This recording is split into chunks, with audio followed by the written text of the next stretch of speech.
Thinking Aloud. Conversations on the leading edge of knowledge and discovery with psychologist Jeffrey Mishlove.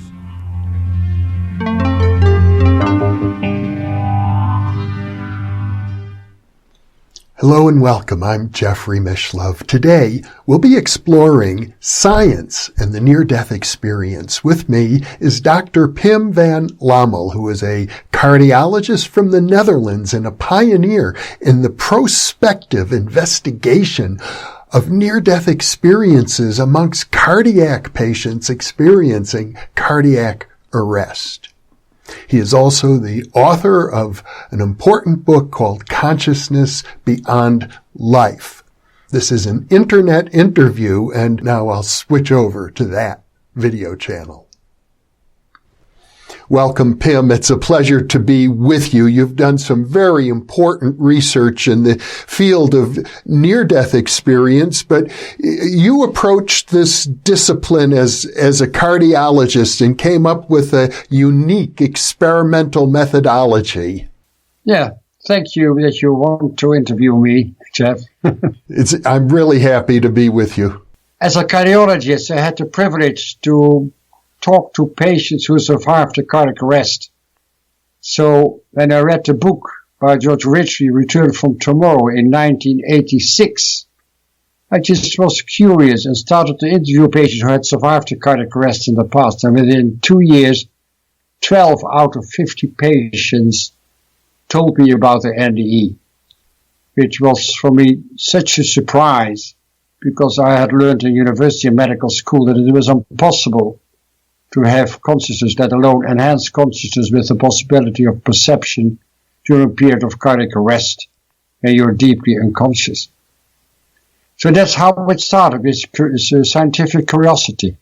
Well, I met George Ritchie, as a matter of fact, and heard from him firsthand about his experience.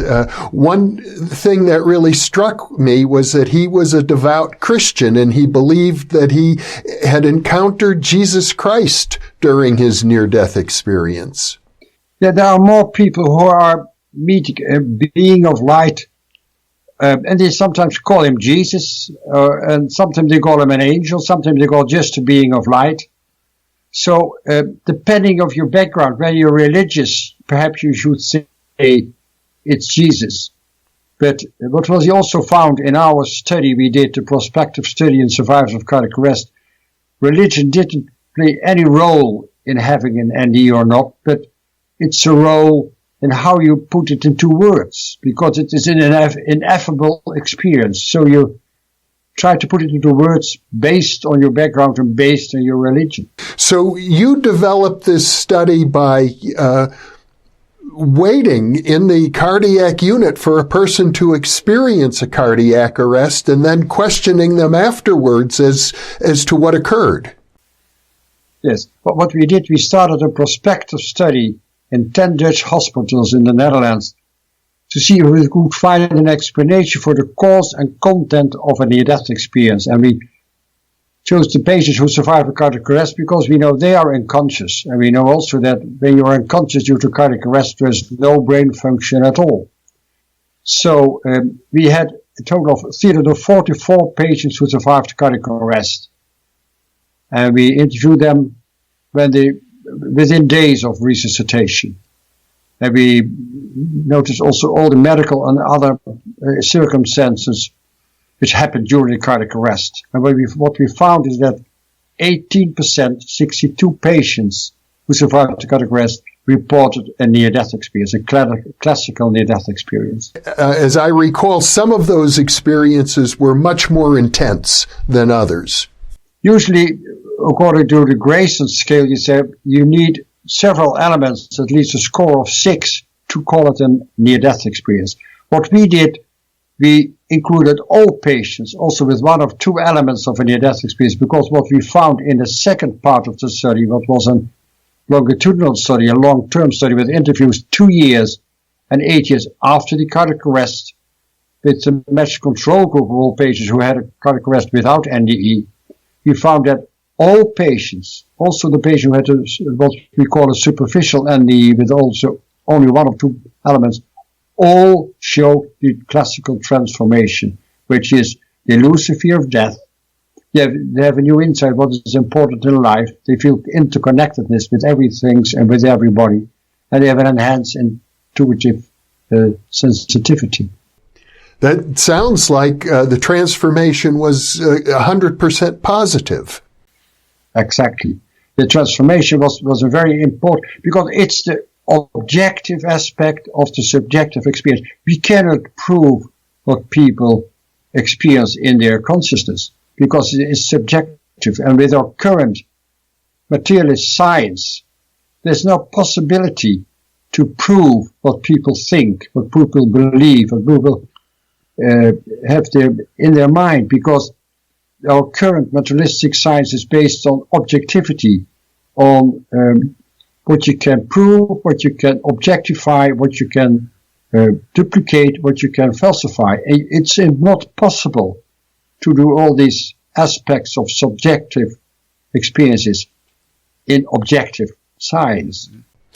Well, I know that many people who are skeptical of a more spiritual interpretation of the near-death experience have come up with dozens of different speculations as to physical causes that would enable people to report such extraordinary changes.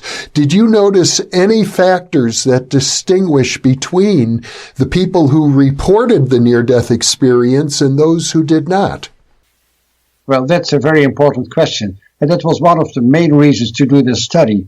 And we found to our surprise that the duration of cardiac arrest, if it was 2 minutes or 8 minutes, or the duration of unconsciousness, 5 minutes or 3 weeks in coma, didn't matter at all.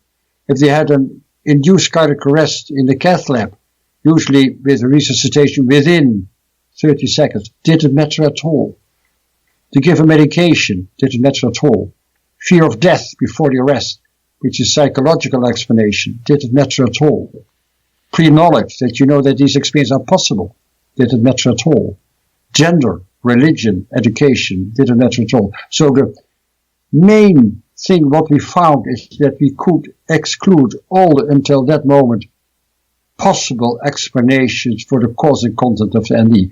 So the severity of anoxia of the brain, lack of oxygen in the brain, didn't matter at all.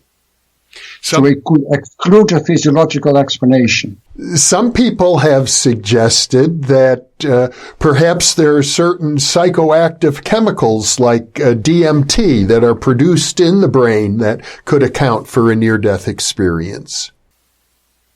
Yeah, but what we know that when people use DMT in special doses and special circumstances, that sometimes they can have an experience which could be a little bit alike a near-death experience. But then they use ayahuasca.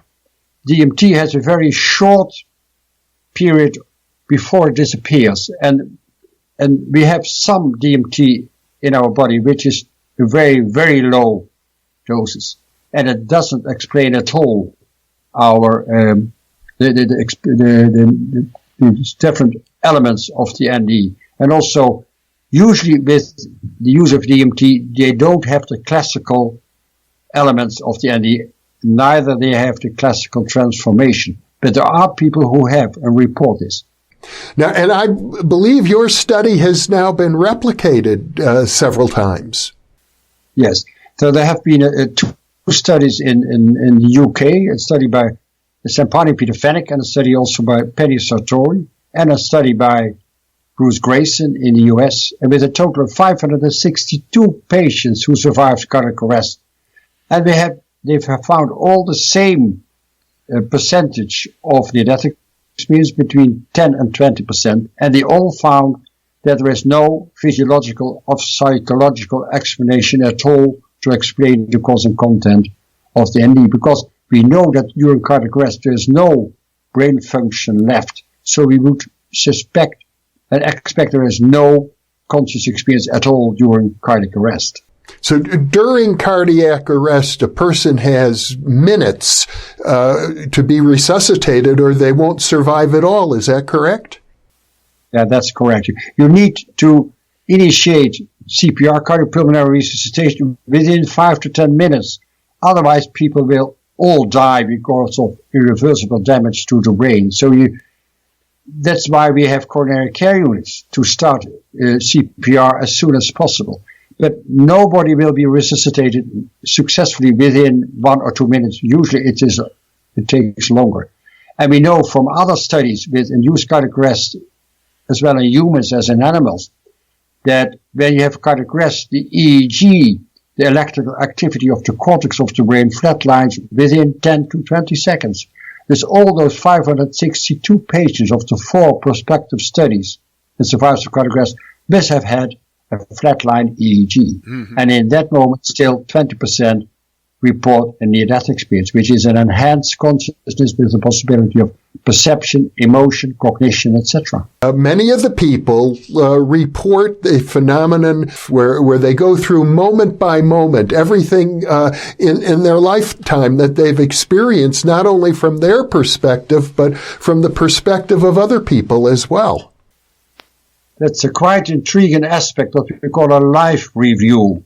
And they relive their whole life again. And what they see is that not only each act or each word, but also each thought you ever had in your life is kept in combination with the effect on others. So when you took some plaything from your little girl of 5 years old, you feel how sad she was. So you're connected with the consciousness of others in the past as well. So it's a confrontation, how you lived. And they also know now the insight that it's all about love. And so they try to change the life, to change the way they live after they've had a near-death experience because of this insight they will gain from the life review.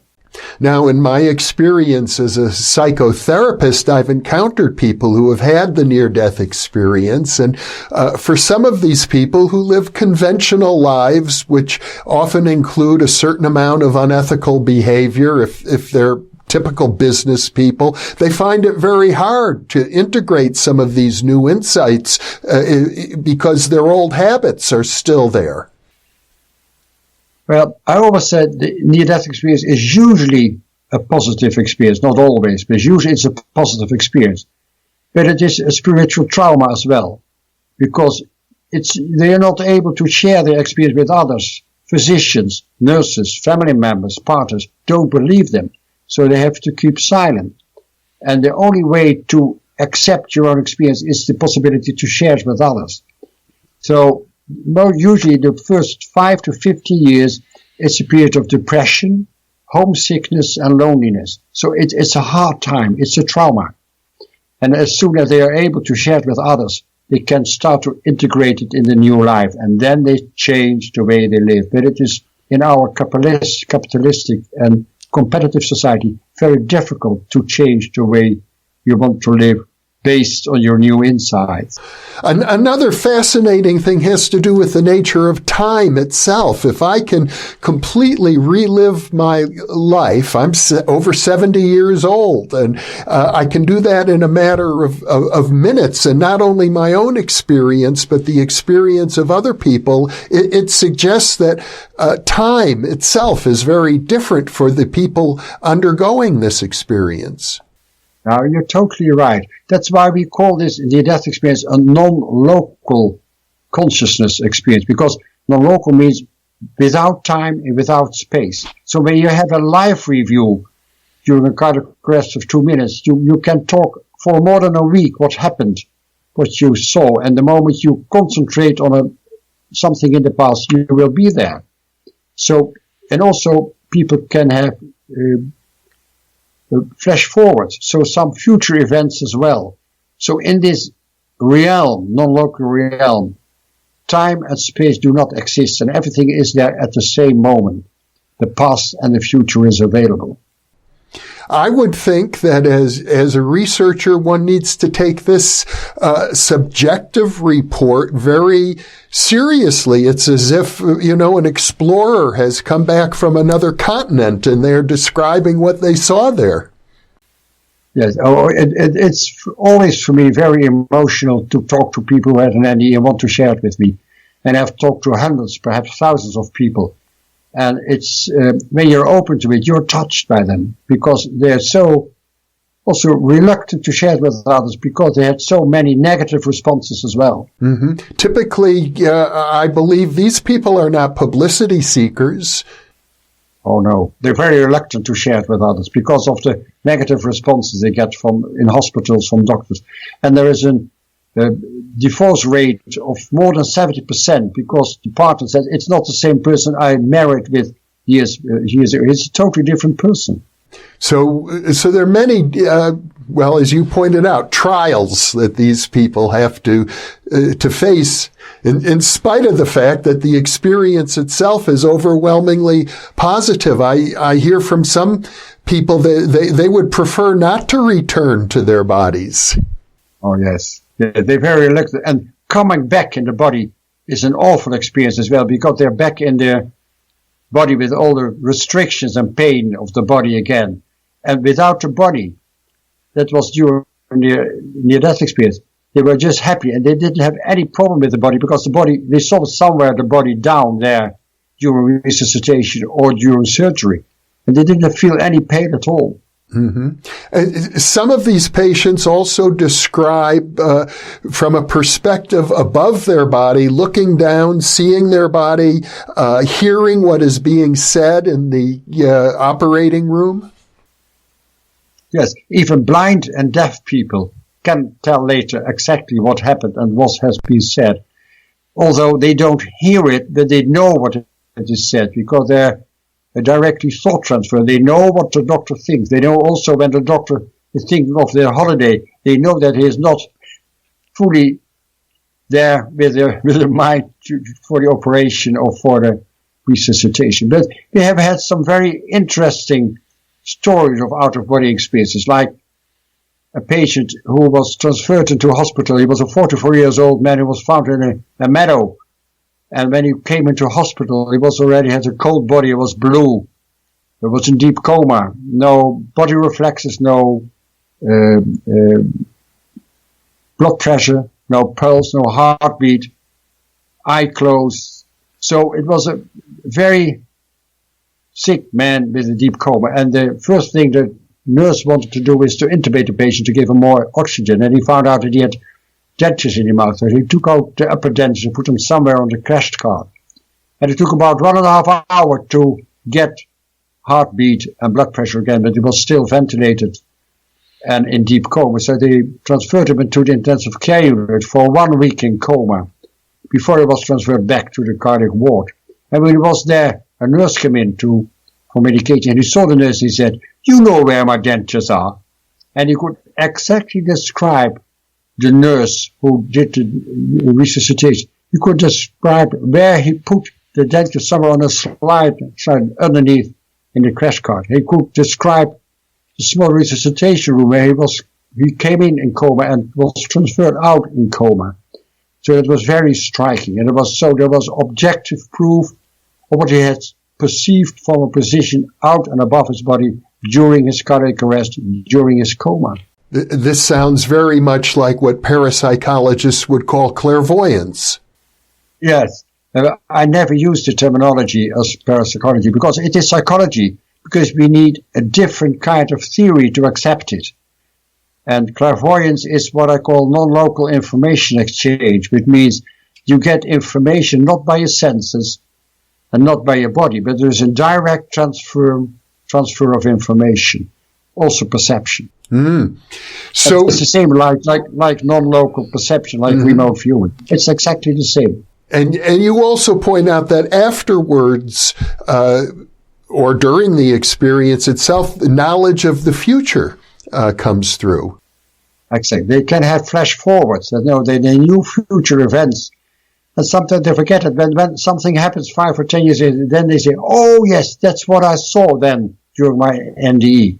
So you're not usually conscious aware what you saw, but they recognize it again, déjà vu experience. Mm-hmm. Now, of course, many people who come from religious traditions with a strong emphasis on the notion of hell and punishment after death believe that people who have near-death experiences should be experiencing more hellish-like phenomenon. I understand you really didn't encounter that. Well, we did encounter them in our prospective study, but I've met several people with a frightening near-death experience. It's rather rare, and there is already a reluctance to share the positive NDE with others, so the reluctance for people who had a frightening NDE reluctance is much, much more. We know also that about 15% of the patients with a positive near-death experience have a frightening element. They come in a dark room, which can be frightening, and then they see a small point of light where they're attracted to and describe it as a tunnel. But perhaps only 1 or 2% of patients with an NDE stay in this dark room or go down and describe hellish experiences. But we don't know the exact number because of the huge reluctance to share it with others. I see. Your study was published in a major medical journal, The Lancet. How has it been received by the medical community at large? Well, you can imagine that most physicians have, like me, in medical school learned that it is impossible to have conscious experience during cardiac arrest. There's a huge reluctance in the medical community to accept near-death experiences, although it is changing. I think the younger generation lecture quite a lot for medical students, hospitals, hospices, etc. And the younger generation for medical students and also nurses are more open than my generation. But it is changing. I'm positive as well. Mm-hmm. And it certainly seems to have changed you personally. Oh, yes, it changed me personally. Another thing, perhaps it's interesting to mention that the article in The Lancet has been quoted more than 700 times in scientific journals and scientific books. So it's still a very important study for a lot of patients, a lot of doctors as well. Yeah. You asked me about my personal change. Yes, I changed a lot. Mm-hmm. I'm more open. I'm more conscious of living. I try to be more in nature. We're conscious with what we feel, what we eat, biological food, etc. So, and I love nature. So we have a garden. We live close to a natural park where we always walk and bike, etc. So I love to be outside as well. And this wasn't the case beforehand? Well, I was always open. I loved nature. Yeah. But now perhaps I'm more aware of it as well. Even I could not live in a city. I see. I see. Well, I am in a city right at this moment. But you, I believe, from our previous conversations, you're inclined to take these experiences at face value, that people are reporting to you exactly what they experience, and what they experience may very well be what we could call ontologically real. Oh, yes, you feel it.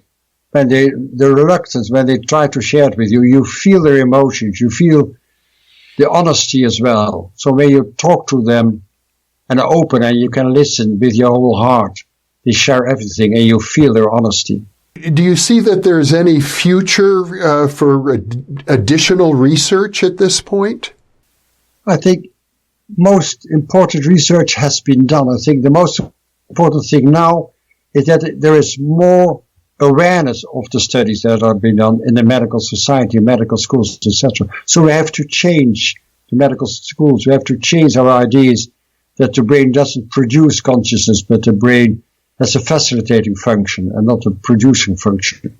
Like the computer doesn't produce the internet, but it makes it possible to receive it. The cloud is always there, but you receive elements from the cloud as soon as you use your instrument. So you use your brain to have your waking consciousness, but the real non-local consciousness is much more, and it is not dependent of a functioning brain. So that is the change we need, and we need a change in science as well. We need a post-materialist science as well. Well, and in effect, you're taking the conventional materialistic metaphysics that dominates all of science and most of academia and suggesting that we should turn it on its head. Yes, I think it's necessary. But I also understand the reluctance for a lot of neuroscientists and physicians, because it changed your whole worldview. It changed your position on the university. It changed the possibility to get research money. So what I see also, that professors have sometimes a private opinion. They say, you could be right, but official opinion, this is total nonsense. As soon as they retire, they're more open. Well, it's kind of unfortunate, but I think as Max Planck once said, science progresses one funeral at a time. Exactly, and I think he's right. Well, Dr. Pim van Lommel, it's been a great pleasure to share this very important research with our viewing audience. Thank you so much. You're so welcome. You're doing an important job by filming all these interviews. Well, I want to carry the ball now.